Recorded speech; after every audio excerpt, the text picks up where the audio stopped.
Hello friend, welcome to PM22 channel. Dear friend, in previous slide we discussed about supine packing composition, some information about sapipime plus sulbactam and supine mode of action. So in this slide we will discuss about supine bacterial coverage, supine target specialty and indication in which supine can be used. So now in a first slide, we will discuss about supine bacterial coverage. So dear friend, supine has broad spectrum. So as supine has a broad spectrum, so it means that it can cover both gram positive and gram negative bacteria. So here these are the few examples of the gram-negative pathogen which can be covered by the supine.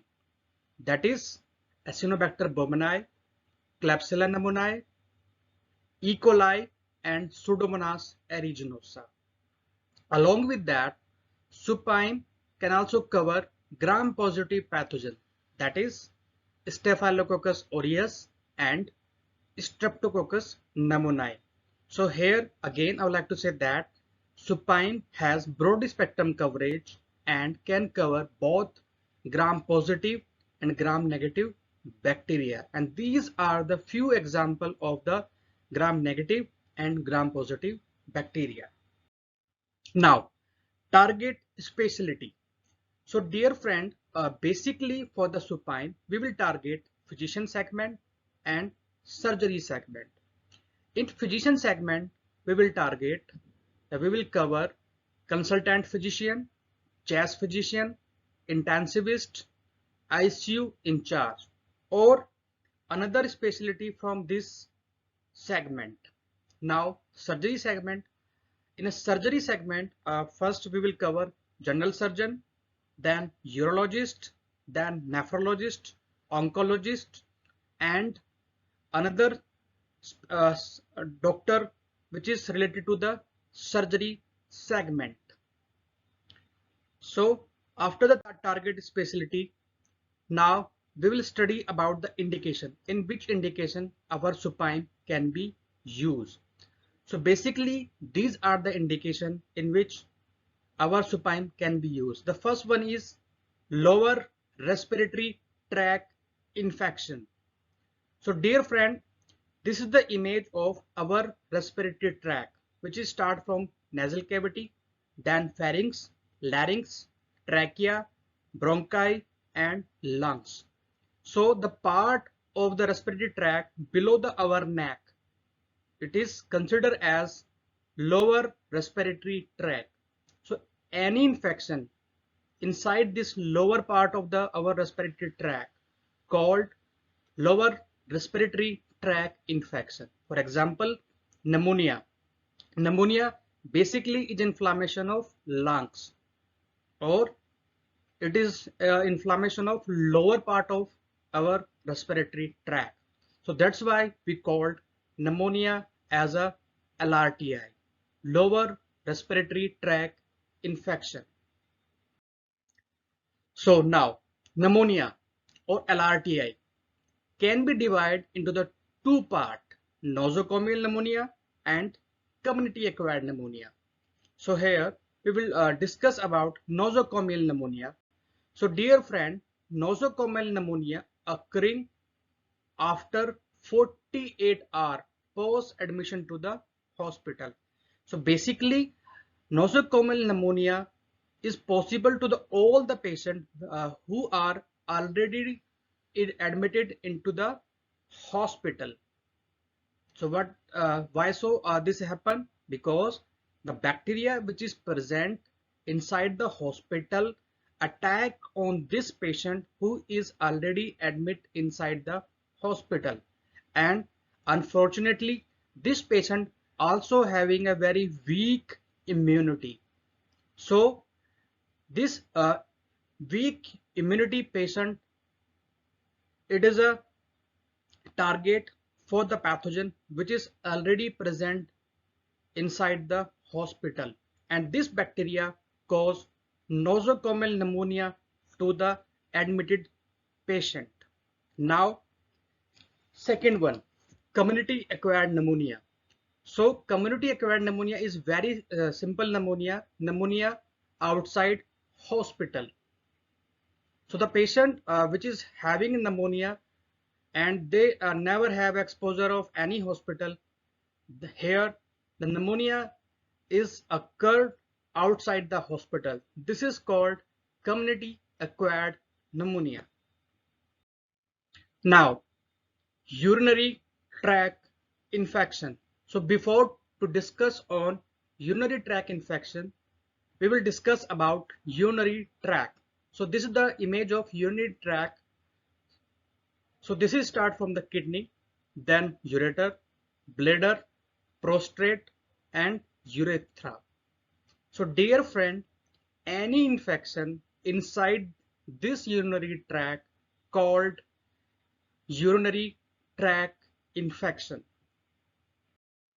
Now, intra-abdominal infection. Basically, it's a group of infection which is quite possible inside our abdomen cavity, like peritonitis, diverticulitis, cholecystitis, cholangitis, and pancreatitis. Now, we will discuss each one indication one by one. So first, we will discuss about peritonitis. So basically, peritonitis, it's an inflammation of peritoneum membrane. Inflammation of peritoneum membrane. So now the question which is arising that where this peritoneum membrane found. So you can see that in this image around our stomach or beneath our stomach skin, there is a one more membrane that is called peritoneum membrane, and any inflammation of this peritoneum membrane called peritonitis. Next, diverticulitis. So friend, diverticulitis is an inflammation of large intestine. This is the image of large intestine and this is the image of diverticulitis. So in this image, you can see that there is an infection inside the large intestine and that is called diverticulitis. The next one is cholecystitis. So cholecystitis basically it's a problem which is related to the gallbladder. Any inflammation inside the gallbladder called cholecystitis. So this is the liver and this is our gallbladder, and any infection to the gallbladder called cholecystitis. The next one is cholangitis. So cholangitis, it's an inflammation of bile or cystic duct. So in previous slide we discussed about the gallbladder. So the bile which is stored inside the gallbladder, it is further transferred to the intestine with the help of this bile duct or cystic duct. But in this cholangitis, inflammation is occurred inside this bile duct, and now this inflammation can cause blockage of this bile duct. So this is the, again I would like to repeat, cholangitis, it's a inflammation of bile or cystic duct. Now pancreatitis. So again, pancreatitis, it's an inflammation of pancreas. That is the image of pancreas. And what is a pancreatitis? Inflammation of pancreas. The next indication is bacteremia or sepsis. So dear friend, bacteria, when bacterial infection get into the blood, spread into the blood, that situation called bacteremia or sepsis. Another indication, febrile neutropenia. So what it means? Febrile neutropenia, occurring of fever due to neutropenia. And now, what is neutropenia?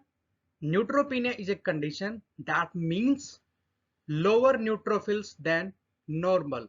Further, through this image, you can understand what is this neutropenia. So that is image of our blood, and this blood contain 3 neutrophils, whereas this blood cell contain only single neutrophils.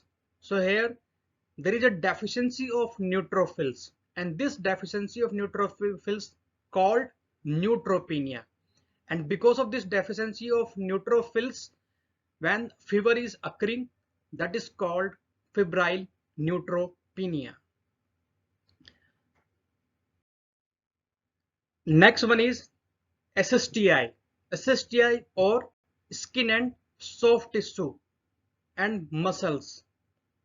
So basically, SSTI is inflammation of skin and soft tissue and muscles called SSTI. Now, target specialty and their indication. So now, supine indication for physician. So dear friend, these are the physician segment doctor can use our supine to treat lower respiratory tract infection, complicated UTI, complicated intra-abdominal infection, bacteremia, sepsis, and febrile neutropenia. Now, indication for the surgeon. Surgery segment doctor can use our supine in treating complicated SSTI, complicated UTI, complicated intra-abdominal infection, bacteremia, and sepsis.